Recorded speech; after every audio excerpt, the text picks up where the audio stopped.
Pourquoi on dit non? Trois petits mots.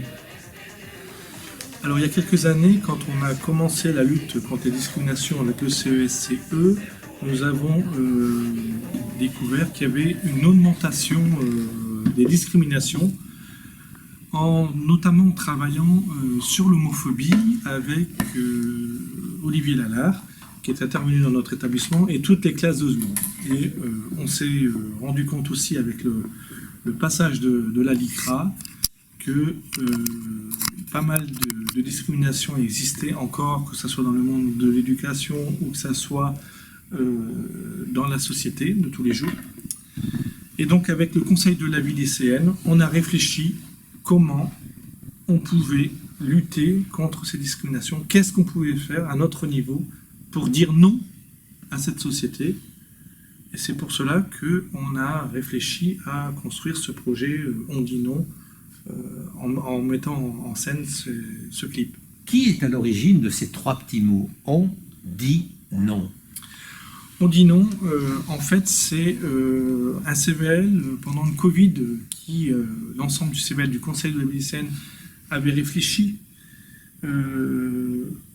en travaillant sur les différentes discriminations dans la société et dans l'école. Et à partir de là, au début, on pensait réaliser un clip contre l'homophobie, et après on a élargi à l'ensemble des discriminations. Et c'est un élève du conseil de la vie lycéenne qui a écrit les paroles avec l'aide de ses camarades, et le titre a été déterminé avec le compositeur aussi, qui est Serge Folly, qui a réalisé la musique, une commande des élèves. Parce que quand on lit ce texte, les élèves que j'ai interviewés me l'ont dit, en fait, c'est simple, c'est écrit simplement. Et quand on va le transmettre à des élèves du premier degré, ils le comprennent. On n'utilise pas d'artifice, les mots sont simples et sont compris directement. C'était un objectif? Alors l'objectif du CBL, c'était comment faire passer le message à leur père. Donc ils voulaient quelque chose de dynamique, une musique tout de suite qui nous invite à dire non. Et c'est le cas de la musique. Tout de suite, les élèves ont été emballés. Et du rap qui a été chanté. Et les élèves ont travaillé avec Hassen Merzouki, qui est un rappeur qui est venu apprendre aux élèves à rapper. Et on travaillait sur comment faire passer le message avec les chanteurs, avec les compositeurs, avec l'équipe artistique. Et tout cela conduit par moi avec des conseils en tant que référent, justement.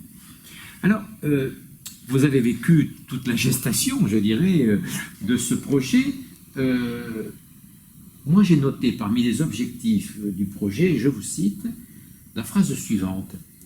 Prendre confiance en soi et être capable de donner une image positive de soi en dépassant ses limites. Il y a donc derrière ce projet des objectifs, on peut dire cachés? Je ne sais pas si on peut dire caché, mais tout projet dans un établissement scolaire a quand même pour but de favoriser la réussite de tous les élèves. Et la réussite des élèves passe par des projets d'établissement comme celui-ci. Quand on est élu au conseil de la vie lycéenne, on est là aussi pour acquérir des compétences.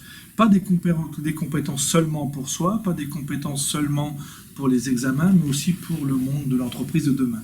Et le projet On dit non a permis à un certain nombre d'élèves de fédérer, d'apprendre à travailler ensemble, de réfléchir ensemble, de faire des consensus ensemble, de réfléchir ensemble comment on fait vivre les valeurs de la République, comment on dit non, et sans scène qui vient bloquer les élèves.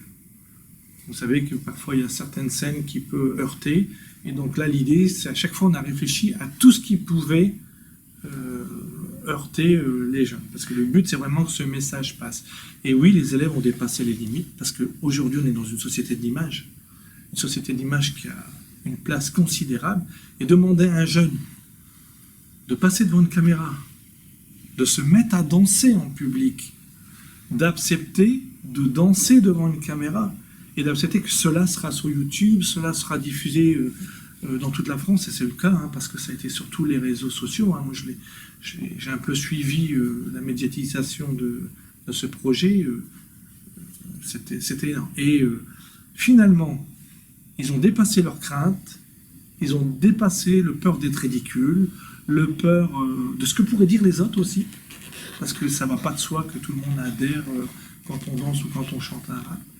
Et à la fin, ils se sont applaudis eux-mêmes, tellement qu'ils étaient contents de ce qu'ils avaient produit. Et donc, on leur a montré que malgré les limites, ils pouvaient les dépasser, se faire confiance, et qu'ils pouvaient aller loin. Et là, ils l'ont vu. Quel regard vous portez sur tous les jeunes qui ont contribué à ce prix, ou à ces prix? Moi, j'ai été frappé que, d'abord, au sein du groupe, parce qu'il n'y a pas que des élèves du Conseil de la lycéenne, il y a l'option cinéma, et vous avez aussi des élèves volontaires, l'option musique. Il n'y a pas eu de tri. Tous ceux qui voulaient venir chanter... Comme pour ceux qui ont voulu passer devant la caméra tout à l'heure. Il n'y a pas de tri. C'est spontané.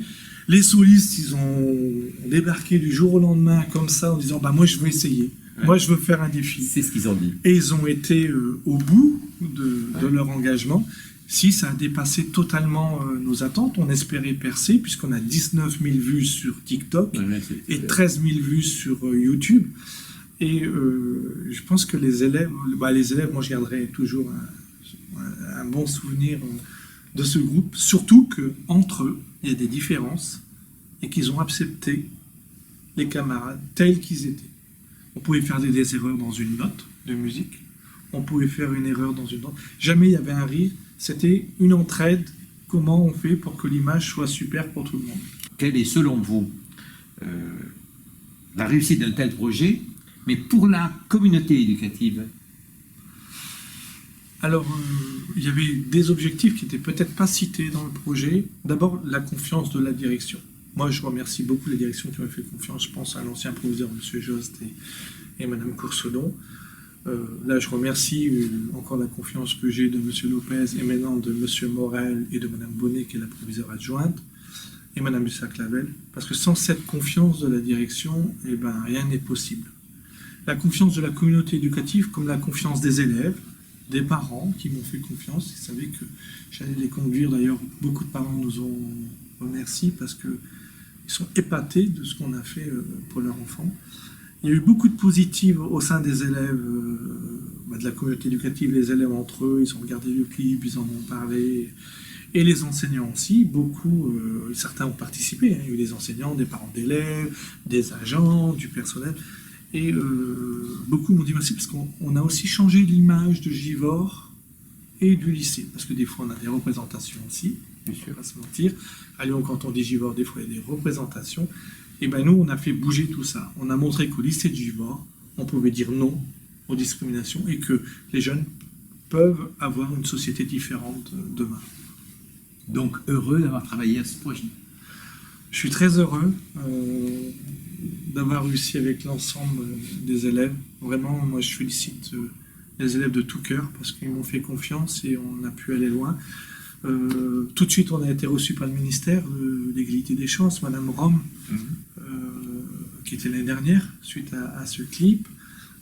Ces 5 prix que nous avons gagnés, qui est le prix éveil pour la liberté d'expression.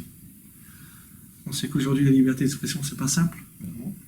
Et elle se rétrécit géographiquement dans le monde. Tout à fait. Et donc, nous, on continue à se battre pour dire non, on dit non.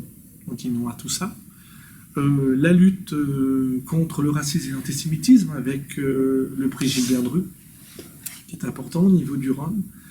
Le prix de la MOPA, donc des Mariannes de la MOPA, qui est sur la fraternité, parce qu'on a fait vivre la fraternité au sein de l'établissement, mais plus loin de l'établissement. Le prix de la citoyenneté en Charente, au Festive Prèves. On fait partie des vidéos qui ont été retenues suite à la qualité du travail des élèves et de l'option cinéma. D'ailleurs, je remercie Madame Audin, qui est la chorégraphe, Monsieur Merzouki, Monsieur Serge Folly, qui est le compositeur, et Madame Sorlin, qui est l'option cinéma. Sans l'ensemble des collègues, on n'aurait pas pu réussir ce clip. Et enfin, le dernier prix, qui est Ilan Halimi,